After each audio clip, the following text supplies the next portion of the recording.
Assalamualaikum warahmatullahi wabarakatuh. Perkenalkan, nama saya Nikita Mandatiniman. Saya adalah mahasiswi dari Fakultas Ekonomi dan Bisnis, Program Studi Manajemen Universitas Pamulang. Pada kesempatan kali ini, saya akan membahas materi tentang mengelola kualitas dan perkembangannya.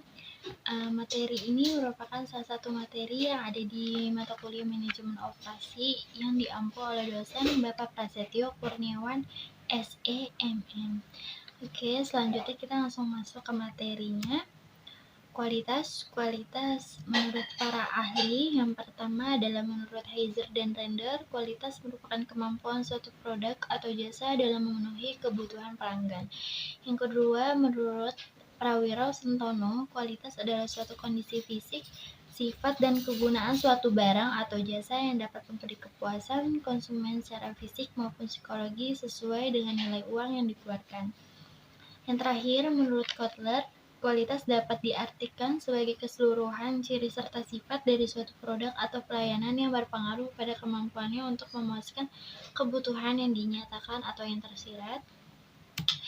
Selanjutnya, dari 3 pendapat ahli tersebut, kualitas dapat kita simpulkan adalah sifat dari suatu produk yang diciptakan untuk memenuhi kebutuhan dan memberi kepuasan kepada konsumen setelah menggunakannya.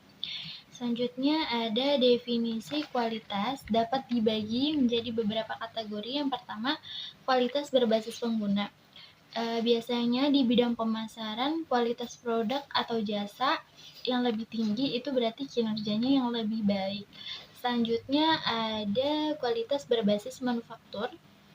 Biasanya di dalam manufaktur, kualitas diartikan sebagai pemenuhan standar. Yang ketiga ada kualitas berbasis produk.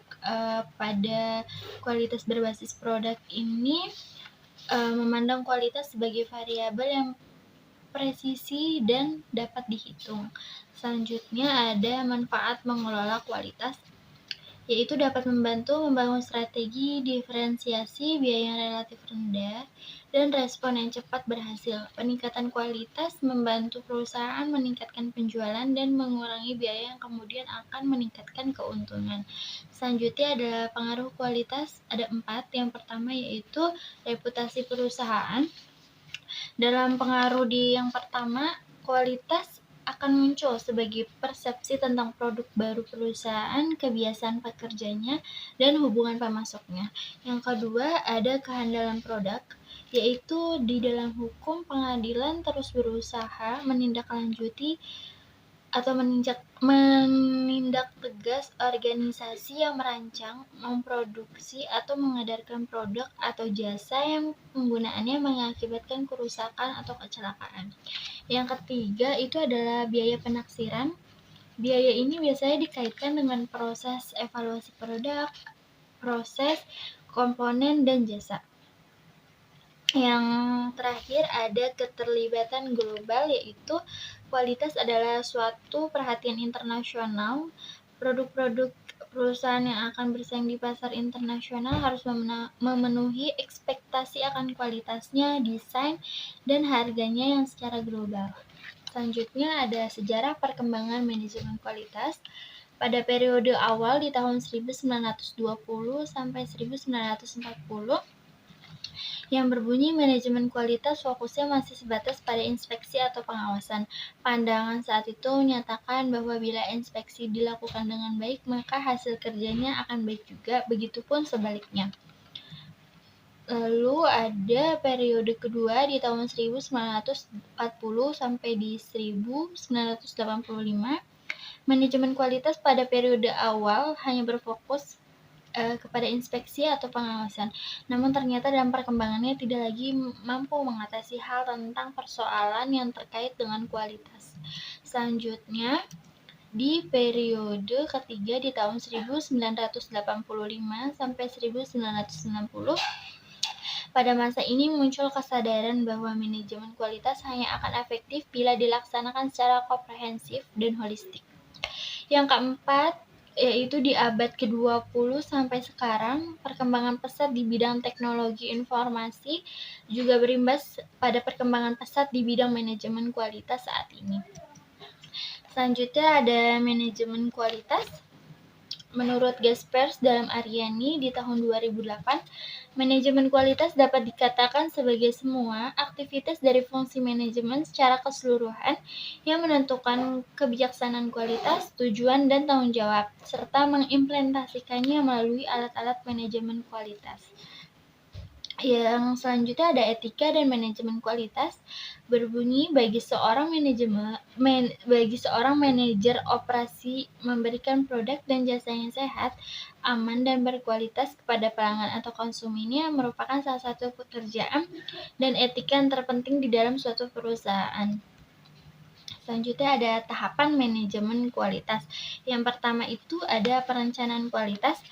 Dalam tahapan ini berisi proses mengidentifikasi standar kualitas yang relevan dengan proyek yang sedang dikerjakan, menentukan bagaimana agar dapat memenuhi standar kualitas tersebut. Yang kedua ada penjaminan kualitas, yaitu menjalankan apa yang sudah direncanakan untuk menjamin bahwa tim proyek sudah menjalankan semua proses yang dibutuhkan untuk memenuhi standar kualitas yang relevan. Yang ketiga ada mengendalikan kualitas, yaitu memonitor hasil-hasil proyek yang spesifik untuk memeriksa standar relevan yang sudah disepakati dan diidentifikasi cara untuk meningkatkan kualitas secara menyeluruh. Selanjutnya ada kriteria manajemen kualitas. Menurut pendapat David Agarfin, manajemen kualitas dapat diartikan atau dikatakan berhasil jika apa yang dikelolanya telah memenuhi beberapa kriteria. Menurutnya, kriteria tersebut ialah yang pertama ada kinerja atau performance. Pada kriteria ini, salah satu yang berhubungan langsung dengan karakteristik utama suatu produk.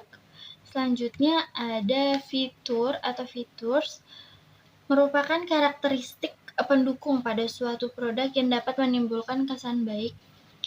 Yang ketiga ada kehandalan, yaitu berkaitan dengan kemampuan suatu produk bekerja secara memuaskan pada waktu dan kondisi yang tertentu. Yang keempat ada kesesuaian. Ini berkaitan dengan kesesuaian antara kinerja dan kualitas produk dengan standar yang telah ditetapkan sebuah perusahaan. Yang kelima ada ketahanan, yaitu tingkat ketahanan suatu produk atau berapa lama produk dapat digunakan secara terus-menerus hingga harus diganti. Yang keenam ada kemampuan pelayanan, yaitu suatu kemudahan, kecepatan, kompetensi, dan kenyamanan dalam melakukan pemeliharaan dan perbaikan. Yang ketujuh ada estetika, hal ini berhubungan dengan wujud fisik suatu produk. Yang kedelapan ada kesan kualitas, yaitu berhubungan dengan kesan yang dirasakan oleh konsumen terhadap sebuah produk. Selanjutnya ada dimensi kualitas. Terdapat 5 dimensi kualitas jasa menurut Ciptono dan Chandra, yaitu yang pertama bukti langsung.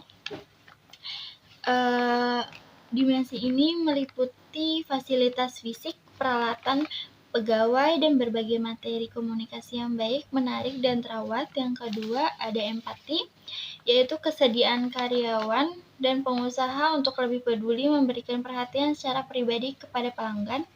Yang ketiga ada kehandalan, yaitu kemampuan untuk memberikan jasa sesuai yang dijanjikan, terpercaya, akurat, dan konsisten. Yang keempat ada daya tanggap, yaitu kemampuan dari karyawan dan pengusaha untuk membantu pelanggan dan memberikan jasa dengan cepat serta mendengar dan mengatasi keluhan dari konsumen atau pelanggan tersebut. Yang kelima ada jaminan, yaitu beberapa kemampuan karyawan untuk menimbulkan keyakinan dan kepercayaan terhadap janji yang telah dikemukakan oleh kepada konsumen. Selanjutnya ada faktor-faktor penentu kualitas. Yang pertama itu ada manusia. Pastinya SDM dalam suatu perusahaan atau organisasi akan sangat mempengaruhi baik buruknya kualitas produk yang dihasilkan.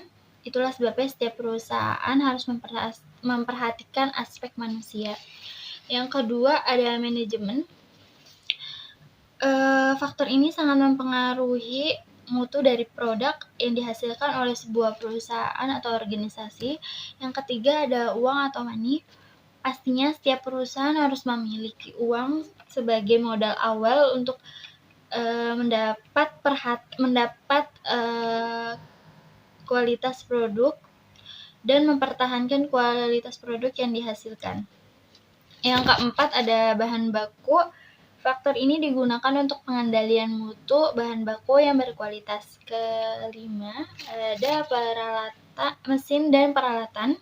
Semakin canggih mesin dan peralatannya, maka mutu bahan bakunya akan juga semakin berkualitas, dan produk yang dihasilkan juga semakin berkualitas. Selanjutnya ada pengendalian kualitas. Menurut para ahli, yang pertama menurut Xiaohu, pengendalian kualitas adalah bagian dari manajemen kualitas yang difokuskan pada pemenuhan persyaratan kualitas. Yang kedua, menurut Asauri, pengendalian kualitas adalah kegiatan untuk memastikan bahwa apakah kebijaksanaan dalam hal kualitas dapat tercermin dalam hasil akhir. Dengan maksud lain, pengendalian kualitas adalah usaha untuk mempertahankan kualitas dari barang yang dihasilkan agar sesuai dengan spesifikasi produk yang telah ditetapkan berdasarkan kebijakan pimpinan perusahaan. Dari kedua pendapat ahli tersebut, definisi pengendalian kualitas dapat disimpulkan menjadi proses pengawasan kualitas, di mana kualitas sebuah produk harus berdasarkan dengan standar yang sudah ditetapkan perusahaan. Selanjutnya, ada 5 pendekatan perspektif kualitas. Yang pertama ada transcendental approach, yaitu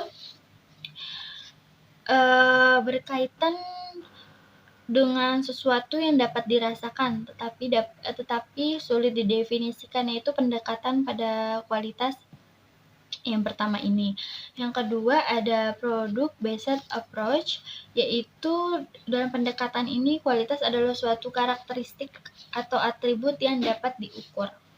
Yang ketiga ada user based approach, yaitu dalam pendekatan ini kualitas didasarkan pada pemikiran bahwa kualitas tergantung pada orang yang memandangnya.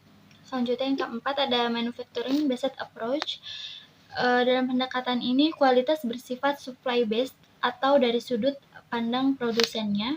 Yang terakhir ada value based approach, yaitu dilihat dari segi nilai dan harganya.